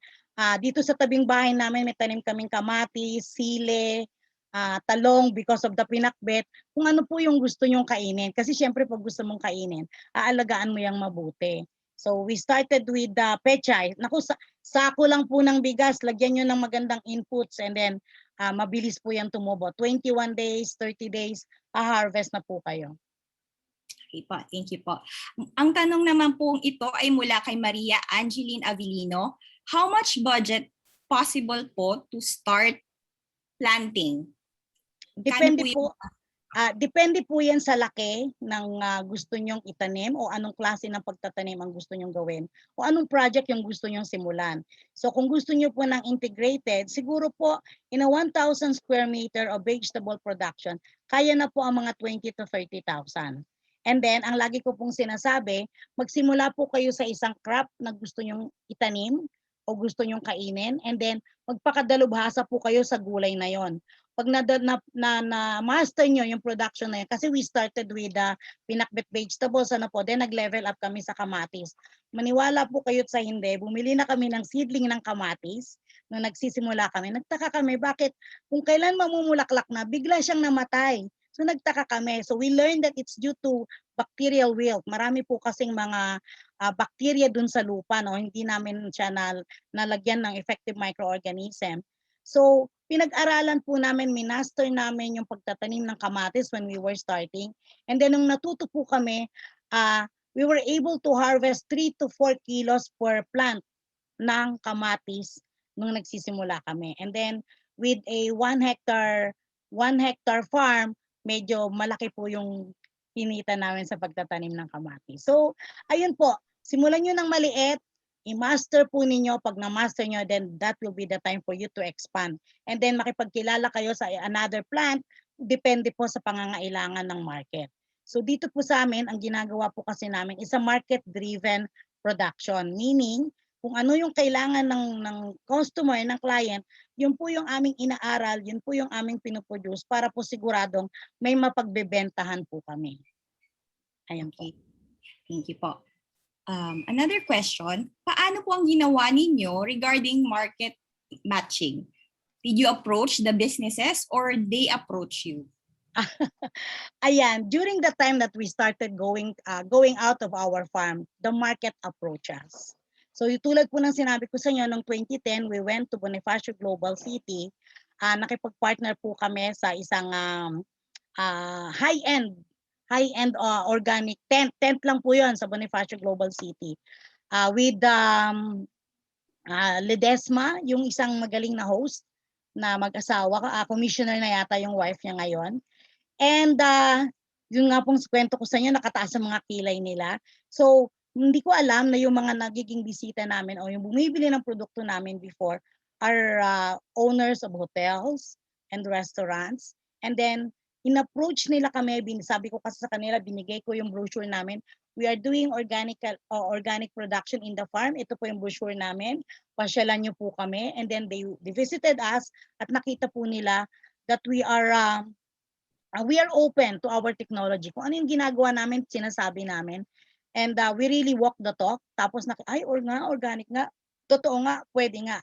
So, ganun po yung sinimula namin. Ganun po kami nagsimula. And then, pagka nagustuhan nila yung aming produkto, nag-uusap na po kami, we sit down, we talk about what they need, how much they need, when do they need it, at ginagawan po namin ng program of production. Luckily, doon po namin nagamit yung aming skill namin sa IT, so we were able to program our production according to what the market needs. Ayan. And then, isa-isang client dumating na po. So, si TBG, si The Bistro Group, and then si TMG, then comes Rustans, and then, ayan. So, yun na po, the rest is history. Okay po. Ano po ang major consideration, ma'am, if you want to start an agritourism business? Is it location po? First, you must have a farm. And you must have the passion sa yung bagay na ginagawa. So for location kasi kapag lalo na ngayong panahong ito na alam ng tao ang kahalagahan ng health and wellness, and you are doing organic farming, sila ang pupunta sa iyo kahit nasa kasulok-sulukang bahagi ka pa ng Pilipinas, pupuntahan yan. And the target of Department of Tourism is to have one tourism destination in every municipality. So kung merong isa, yung tinatawag nating bubble tourism, hindi na sila lalayo kasi doon pa lang sa kanilang munisipalidad ay meron na silang mapupuntahan. Dahil gusto nilang number 1, kumain ng malulusog na pagkain. Number 2, makahinga ng malinis na hangin. Number 3, matutong mag-produce ng sariling pagkain sa inyong bakuran o urban gardening. And number 4, makasalamuha sa mga magsasaka upang lalo pang matuto.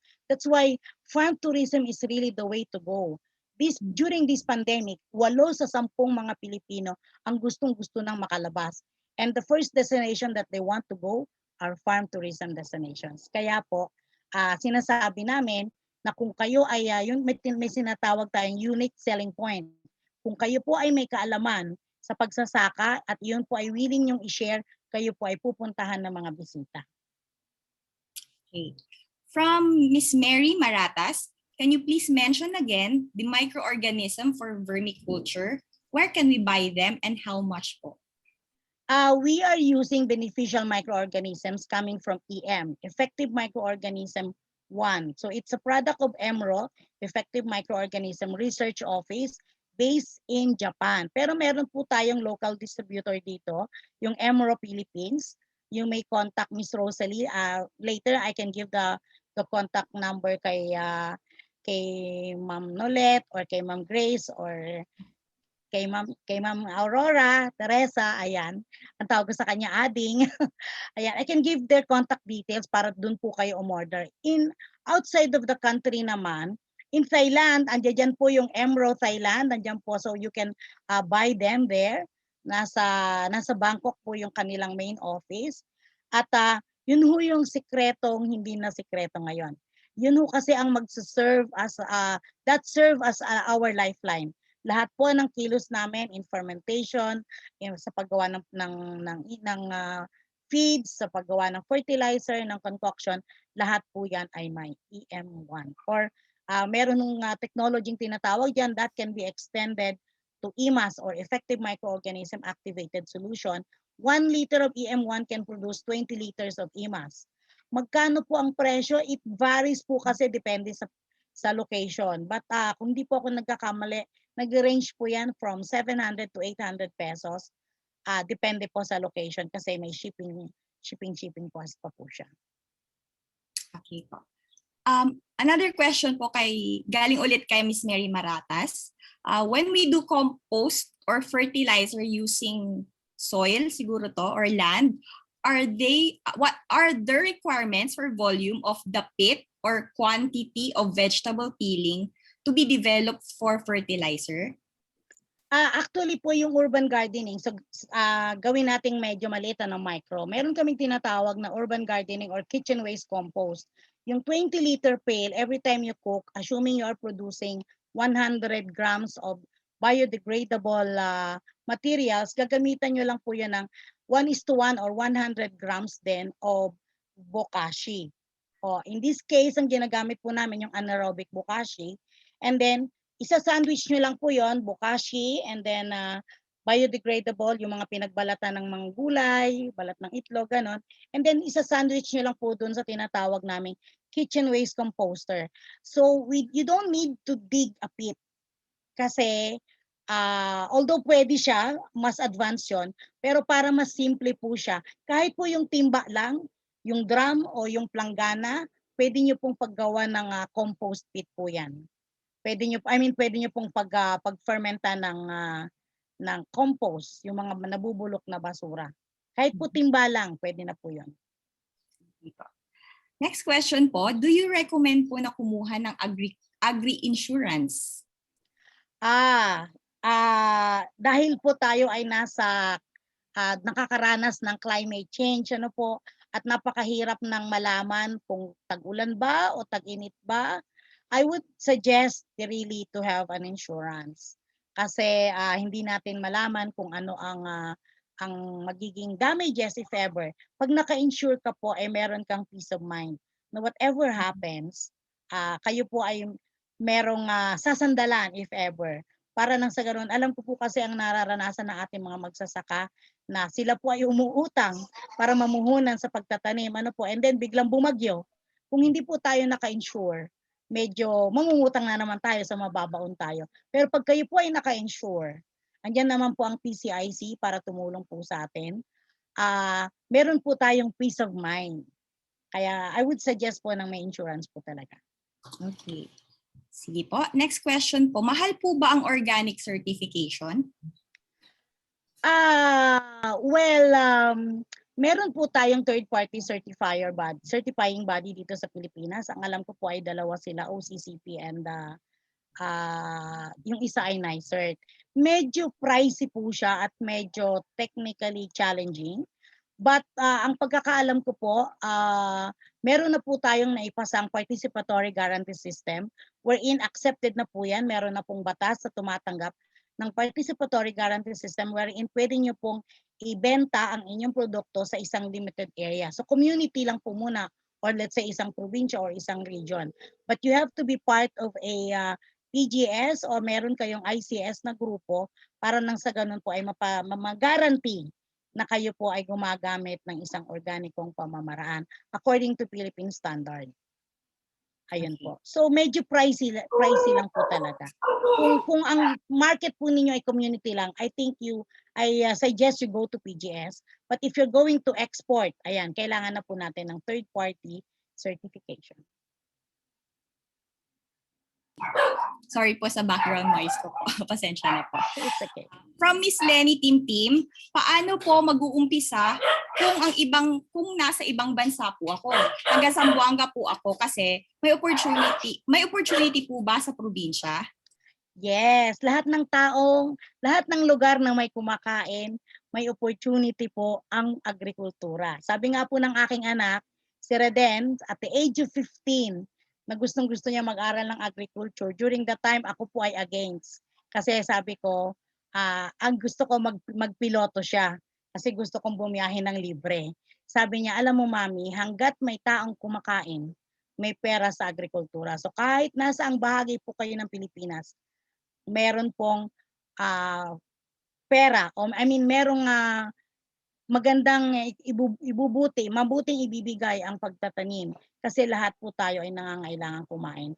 Alam niyo po, during the pandemic nitong COVID-19, yung matinding lockdown doon sa Metro Manila, if we can only bring our goods outside of our municipality, yung pumupunta ka doon, yung mga initial initial period na ang hirap pang kumuha ng food pass, wala silang makain doon because they cannot go out, they cannot buy. So kami naman po dito sa probinsya, ang dami-dami naming gulay. So hangga't may taong kumakain, may pera po sa agrikultura. Yun po. Okay. So from Miss Kathleen Joyce Galario. Ma'am, question regarding livestock. Ano po ang natural or herbal medicine na ginagamit nyo sa sipon at ubo ng mga baboy at manok? Thanks po. Ayan. Yun hong mga kinakain nating mga asin, pwede nyo po rin isubukang ipakain sa kanila. Pero gumagamit po kami ng lagundi at oregano kapag sila po ay sinisipon. Yun po, sinasama po namin yun sa feeds or meron kaming concoction na may garlic.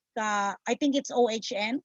Tapos yung hong lagundi, sinasama din po namin sa feeds nila kapag po meron silang ubo at sipon. So that will expel ilalabas po yung mga sipon nila, ganun.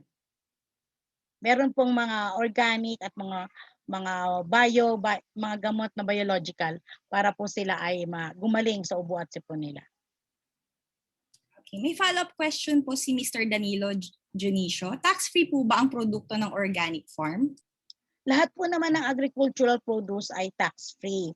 Although, I'm not that well versed sa taxation po. Pero ang alam ko po meron yang 3%. Pero usually po our agricultural products are non-VAT. Okay? So wala po yung VAT, wala rin po siyang meron lang pong minimal tax po yan on the sales. Depende po sa laki ng sales nyo. Pag lumagpas na po yata ng 3 million yung sales taxable na po, pero konti-konti lang naman po. From Miss Vermarie Caranza, sa compost po, follow-up question, sa kitchen waste, wala po bang impact ang mga kitchen waste kapag direct na nilalagay sa taniman or garden box? Kailangan po ba talaga ng composter? Ay yes po, kasi po kaya kailangan ng composter para po mapabilis ang kanilang pagkabulok. Pwede nyo rin naman pong ilagay directly sa tanim, but it will take longer bago po siya mabulok. Pag nilagay po kasi sa kitchen waste composter with the help of the beneficial microorganisms, yun hong bubulukin nyo ng 3 buwan ay mabubulok nyo po in 14 days. So para po mas mapabilis at lalo nyo pong magamit yung beneficial microorganisms sa ating mga halamanan, ay mas maganda pong idaan po natin sa kitchen waste composter with the use of beneficial microorganisms. Ayan. Next question po. Okay. When is the best time po or best time of the year in planting lettuce? Kami ho kasi whole year round nagtatanim po kami ng lettuces kasi po yun ang requirement ng aming kliyente. Ano po? So, pwede po kayong if ever yung tanim po nila, yung area ninyo ay medyo mainit, pwede nyo pong lagyan ng black net para ma-minimize yung matinding sikat ng araw. Yung UV rays po ay ma-minimize. And any time of the year, pwede po tayong mag-produce. Okay po. Next question. Ma'am, ano po yung pinakamahirap na challenge na inyong kinaharap bilang negosyante at paano ninyo ito na-overcome? That's a very common question. What is the biggest challenge? Alam niyo po, ang pinakamalaking challenge talaga is yung human resources, yung pagko-control o yung pagmamanage ng mga tao. Kasi po iba't ibang kultura, iba't ibang pag-uugali, iba't ibang level ng napag-aralan. But eventually, what we have right now dito sa aming farm, they are the cream of the crop. So, sila na po yung the best of the best personnel namin. Kaya, kailangan lang po talaga laging yung aalagaan nyo sila as pamilya. And of course, tulungan po kami dito sa farm. Kailangan lang po talagang pakisamahan ng maayos. And every now and then, meron po silang free training on how to elevate their skill. Hindi lang po yung parating, yun lang yung alam nila. Ayun po. Okay. A question from Miss Lindes Espada. Ano ang best recommended chicken breed for free-range system? Of course, ang pinakamatibay sa sakit po kasi is the native chicken. Although hindi po lahat ng ating mga kababayan ay mahilig sa native ano ho. Meron ho kasi diyang tinatawag na Rhode Island o yung kulay pula, yung sasu chicken na kung tawagin nila. Mas malaki po kasi yon, pero medyo quite sensitive sa mga sakit. Pinaka-sensitive po yung mga puti. Yun ang pinaka medyo kailangan talagang bubusugin niyo sila ng bitamina at mga pangangailangan sa kanilang kalusugan. Pero native chicken po talaga para sa akin ang pinakamadaling alagaan. Medyo medyo matigas lang pag kinain. Pero yun ho talaga masarap sa inasal. Okay. May tanong po ulit si Mr. Ray Marcarino. Sa pagtatayo po ba ng free-range chicken, magkano po ang total cost? So depende po 'yan sa how many number of birds na kailangan ninyo. Doon ho kanina sa presentation ko yung 500 square meter na merong free range chicken. Pwede ho siguro kayong makahingi ng kopya sa ating partners kay Ma'am Nolet or sa ATI para po meron po kayong reference kung magkano po yung magiging cost ninyo. Medyo also I could pwede ko pong i-post mamaya yung email address ko to give you yung talagang doon po sa book ng anak ko, nandoon yung detail na pag-aalaga ng mga manok, how much yung kailangan nyo to start doon sa housing, sa ranging area, para po mas detalyado. Ma'am, may nagtatanong po ng how much po yung entrance fee sa farm ninyo. Excited na po yata po silang makapasyal sa inyo dyan sa Mahayhay. Kano daw? During the pandemic po, from 275, dinicrease po namin yun sa 200 pesos for a 3-hour lakbay aral tour. Kaya lang po, ngayon po kami, ang Laguna po ay kasama sa NCR Plus Bubble, so naka-MECQ pa po kami. Hopefully, kapag na-lift na po yung, yung restrictions on travel, kasi sa ngayon po tayo ay essential travel lang dito sa Laguna. Kaya pag na-lift na po yan, 200 pesos per box po. May unlimited organic salad na po kayong snack and may technical tour for as long as kayo po ay nasa 10 packs for one booking. Pero kailangan po magpapabook po muna kayo para po mas maayos po namin ang pag-aasikaso sa inyong pagdating. From Miss Rochelle Candontol, Ma'am Josie, alin po ang mas effective po na organic fertilizer? Vermi po or yung bokashi? Pareho yan, ma'am eh. Kasi depende sa klase ng halaman na inyong itatanim, iba-iba ang pangangailangan. So kung leafy vegetable, ginagamit po namin yung vermicast na mayroong dumi ng rabbit. Kasi po yung dumi ng rabbit is very rich in nitrogen. Tapos nilalagay namin as substrate ng vermiculture. Kaya yung dumi ng bulate na mayroong dumi ng rabbit ay mas mataas ang nitrogena, which is good for our leafy vegetables. And most of our produce po dito ay mga leafy vegetables. Kaya po, depende po sa inyong itatanim. Pagka po naman bokashi, general po kasi yan, panglahatan. So whatever po yung nilalagay po ninyo dun sa substrate ninyo for your vermiculture, yun po yung makukuha yung sustansya ng vermicast. So depende po sa inyong mga itatanim na gulay. Pag fruiting vegetables po, dinadamihan po namin ng yung pong fermented fruit juice and yung pong mga prutas na nabubulok, lalo na po ang saha ng saging na mayaman sa potassium. Pag fruiting vegetables po kasi, kinakailangan ng potassium para mas madami ang ibunga po nito. So depende po sa inyong itatanim. Ayun po. Okay. Ma'am Josie, regarding future partnership with other farms, will this be within the country or just within your locality? Yung plan nyo po for future partnerships? For future partnership, pwede pong local, pwede rin naman pong international, pwede po yon. Pero I suggest po medyo po kasi mga partners namin, habang partner po namin sila, unti-unti namin po silang tinuturuan para pagdating ng yung mga OFW na magpo-for good na sa Pilipinas, na marunong na magtanim, baka gusto na nilang i-apply yung technology doon naman sa kanilang mga probinsya para doon sila mismo magsimula ng kanilang maliit na negosyo on organic farming. So ayun po, hindi naman namin gusto sana namin na habang nasa ibang bansa sila, turuan namin yung kanilang pamilya, and then kapag ka po sila ay pwede na maging independent, then they can produce their own vegetables dun po sa kanilang mga probinsya.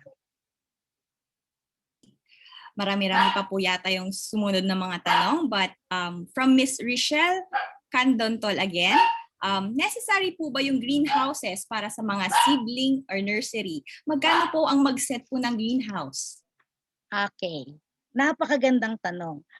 Lagi ko pong sinasabi kapag may mga nagtuturo o nagsisimula, greenhouses are essential for every farm, especially yung mga nursery.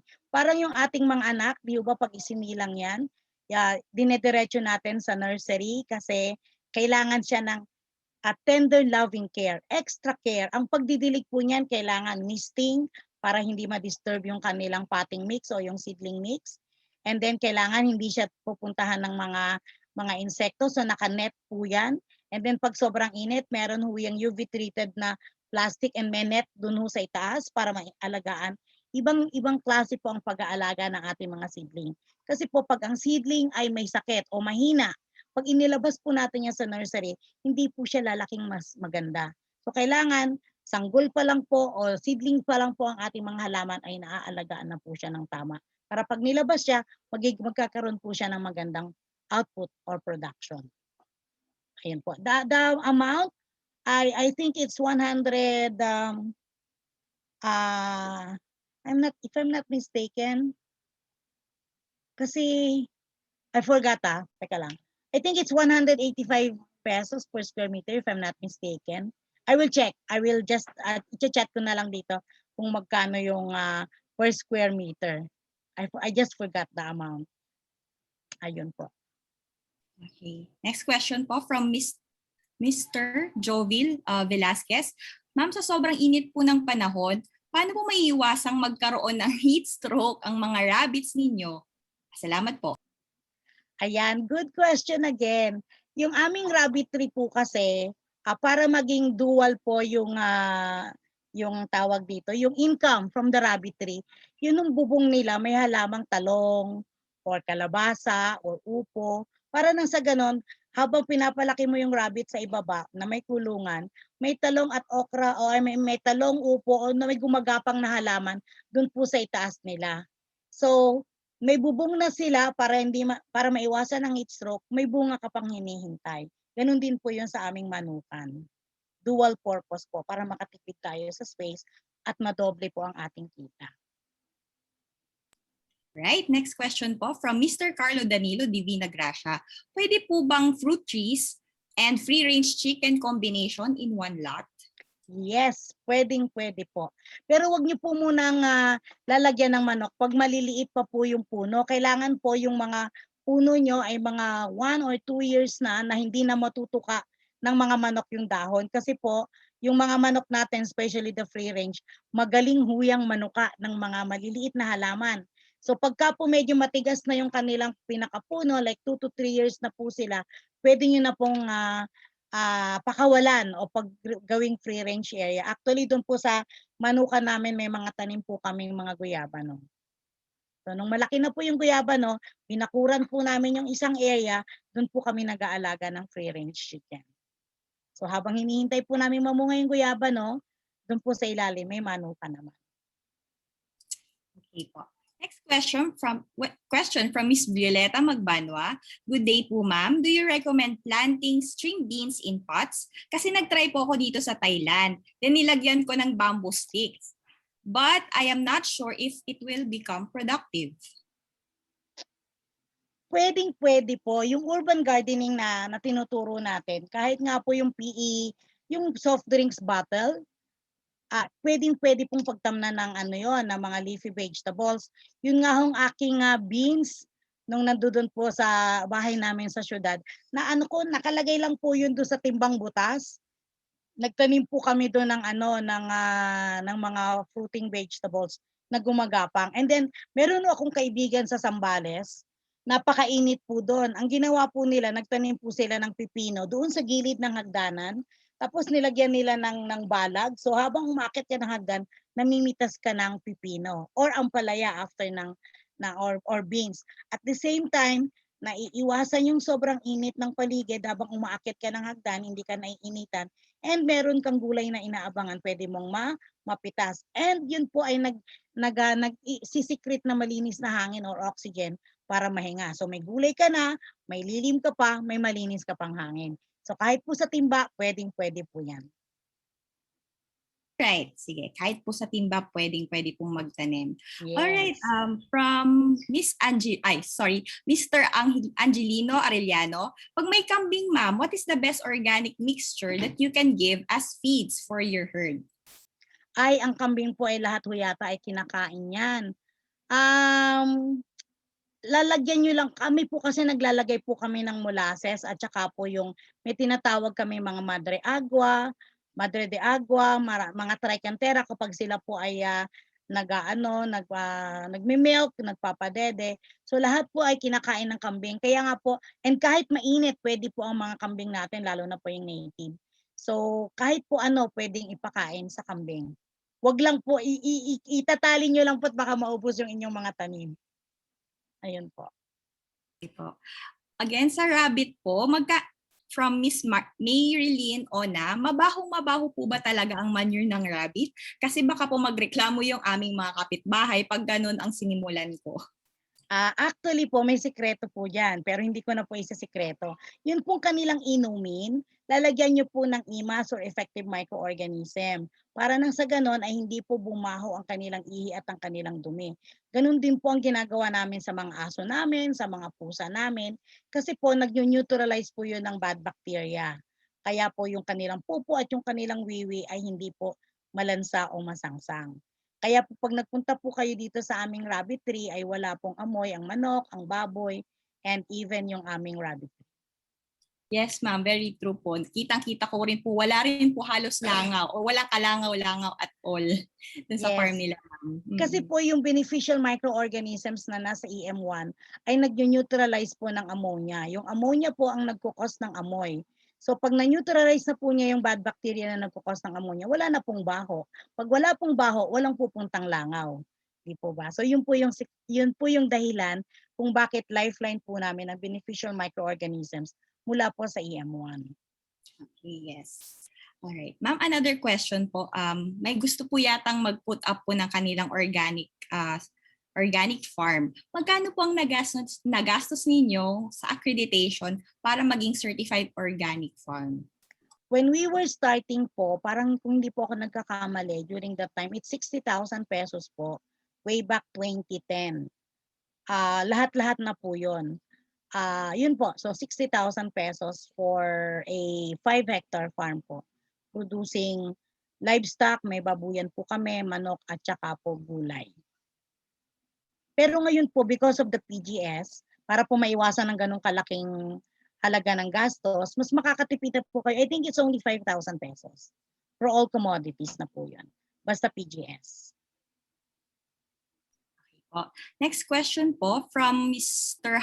Harel Indusil. Magkano po ang market price for the concoction? Iba-iba po kasi ng ingredients, iba-iba po eh. Kahapon may bumibili ng EM7, it's 350 pesos per liter. But ang consumption kasi noon is 10 ml per liter of water na paggagamitin mo yung EM7. EM7 ay merong knockout property para sa mga worms. So ayun po yung pinoproduce namin. Pero tinuturo din po namin kung paano gumawa ng EM7 kasi po ngayon nahihirapan kaming mag-ship ng ng liquid, di po ba pinagbabawal na. Kaya it's either isakay namin sa bus or isakay namin sa sasakyan mismo. Like when I went to Cebu, dala-dala ko yung mga concoction sa aking luggage para i-deliver dun po sa client namin sa Cebu. So, yun po yung medyo challenging, yung pag-ship. Kaya itinuturo po namin kung paano po gamitin.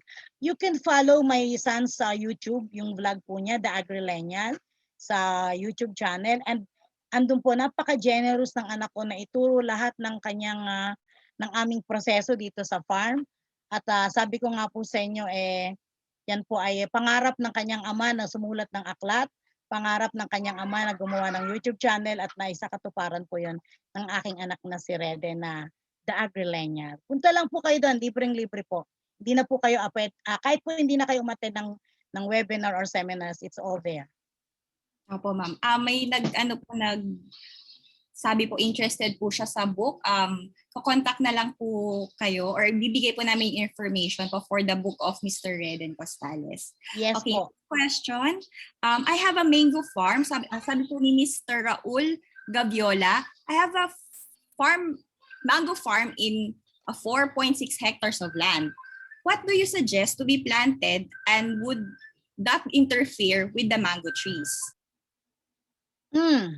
You mean po yung gagawin nating integrated, ano po? So, depende po kasi kung gaano na yung edad ng inyong mango tree at kung meron pa pong sunlight na nakape-penetrate in between the mango trees. Kaya po hindi ako makapagsabi kasi if you could send me the pictures of your mango plantation para po malaman ko po ano ang pwede kong mai-suggest. Kasi pwede naman po natin gawing integrated yan. I just want to be sure kung meron pa pong sikat ng araw na makaka-penetrate doon po sa in-between the mango trees. Pero pwede po nating gawing integrated yan para magkaroon po kayo ng tinatawag na cash crop or pwede rin po tayong magkaroon ng other income from the mango tree. Meron po ako napuntahang farm, under the mango trees, ang ginawa po nila, nag-produce na lang po sila ng vermicast o naglagay sila ng vermiculture. Yung pinakailalim ng puno, pinaikutan po nila yun ng hollow blocks na 2 layers and then nag-produce po sila ng vermiculture doon and then nagbebenta po sila ng vermicast. So yun po yung other income na pwedeng makuha from the mango tree if wala na pong space para makapag-penetrate yung sunlight. But if the distances of the mango tree is really far at meron pang space para makapagtanim ng ibang fruit trees or cash crop or baka pwedeng lagyan ng livestock, I just have to see muna po the farm or the location. Okay, so may mga iba pa pong tanong dito but we're down to our last 3 questions po. Okay, so from Mr. Jubil Velasquez, meron po akong vermiculture, ma'am. Paano po maiiwasan yung mga langga? Maraming salamat po. Langgam. Isa sa mga kalaban ng mga bulate natin is yung langgam. Ano po? So, ang langgam mo kasi ayaw niya ng basa. So, lagi nyo lang pong i-maintain na moist po yung inyong vermicomposting para po yung langgam ay kusang aalis. Tapos po, wag din po natin kakalimutan na lagyan ng net or sako o yung takpan po natin para nang sa ganun, ma-maintain po natin yung dilim. Kasi yung mga African nightcrawler po ay nagiging mas productive kapag po madilim. Always lagi lang po nating panatilihin na basa yung ating vermiculture para po nang sa ganun ay umalis po yung mga langgam. At wag po kayong maglalagay ng substrate na yung may mga mumo or karne kasi yan po ang nilalanggam actually. Ayun po. Last 2 po. From Mr. Noel Pedernal, nagbebenta po ba kayo ng free-range chicken dyan, ma'am? Pangsimula lang. Ay, opo. Siguro po mga 2 to 3 weeks from now, magsisimula na po kami magtinda ng day-old chicks na native chicken. And para nang sa ganon yung po mga nagsisimulang mag-alaga ng manok ay pwede pong maka-avail. Pero sana po ay medyo malapit lang kasi ang problema ko po talaga is the shipping. Ayun po. Alright, for the last question, ma'am, from Mr. Harel Indusil, ano po ang best beddings para sa mga organic pigs? Best bedding for organic Pigs po. Sa inyong organic mga pigs. Oo. Meron po kasing certain combination po yan. Meron po yung carbonized rice hull, may kasama po yung D3. Paki-check po doon sa YouTube ni Reden, nandoon po yung detalyado, kung ilang percentage, ilang kilo sa bawat laki. May asin pa pong kasama yan and a little bit of soil.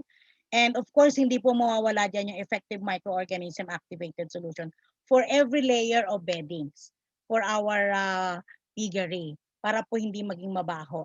Ngayon, kung yung iba po kasi nagsisimula ng organic piggery, may semento na po yung kanilang pig pen, pwede rin naman po yun for as long as merong at least 2 feet of organic beddings para po hindi masasaktan yung mga paa nila sa semento. So please na lang po, pa-check na lang po sa YouTube channel ni Reden or sa kanyang aklat po na available naman po sa market. Right. All right po. Thank you very much, Ma'am Josie. Ayun, may mga tanong pa po dito, but sorry po, hindi po namin ito maisasama, pero sasagutin pa rin po namin yan kay either po sa ATI or kung may hindi po kaming masagot ay ibabato po namin yung inyong mga katanungan kay Ma'am Josie sa kanilang email address. And babalikan po namin kayo, we will take note of your questions po. At dito po nagtatapos ang ating Q&A portion. Muli maraming salamat po. Balik po tayo kay Miss Nolet. Thank you, Ma'am Grace.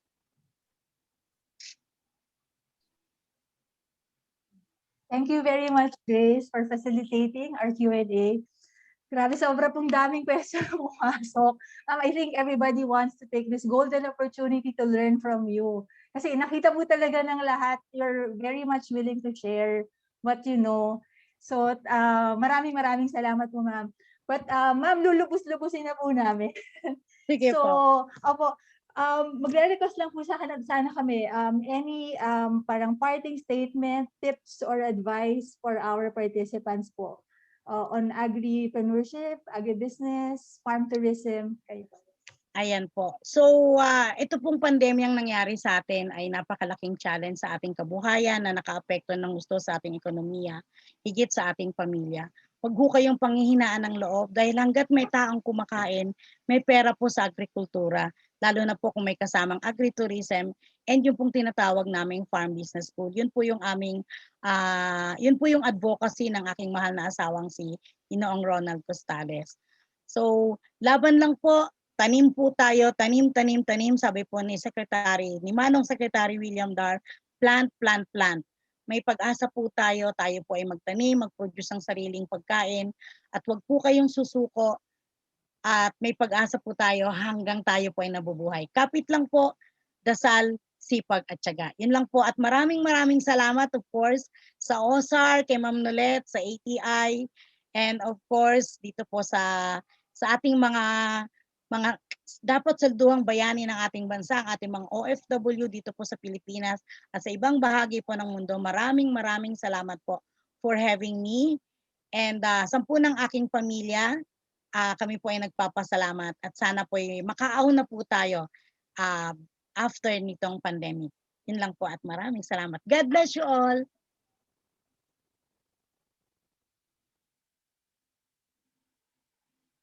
Okay, maraming salamat po, Ma'am Josie. Alam niyo po yun, nakaka-touch po yung inyong generosity talaga. Very unusual to be to feature a very successful person na talagang very open and willing to share everything she knows. Kasi maraming salamat po. Welcome po. Thank you. So bago po tayo magtapos ng ating programa ngayong araw, gusto ko po namin kayong imbitahan for another webinar next week. Ito po yung part 2 of our two-part webinar series. Gaganapin on Saturday, May 15, same oras din po. It will be on free-range chicken production. To register, pwede pong i-scan ang QR code na lalabas po any moment now sa screen.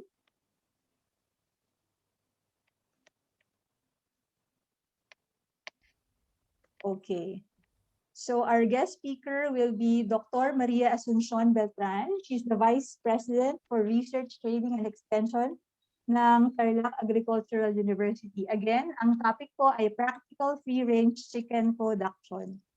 And if you have further questions and queries, pwede po kayong sumulat sa aking tanggapan sa Office of the Special Agriculture Representative. Pati po sa Agricultural Training Institute, ang mga contact details po ay nasa screen ngayon.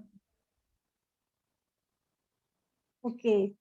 Maraming salamat po for joining us, for spending your Saturday morning for us. Sobra pong siksik sa information ang ating Saturday morning. Again, our warmest thanks to Ma'am Josie for her generosity. Okay. Welcome. Thank you very much po, and maraming salamat. Stay safe and see you next week. Stay safe. God bless everyone. Mabuhay.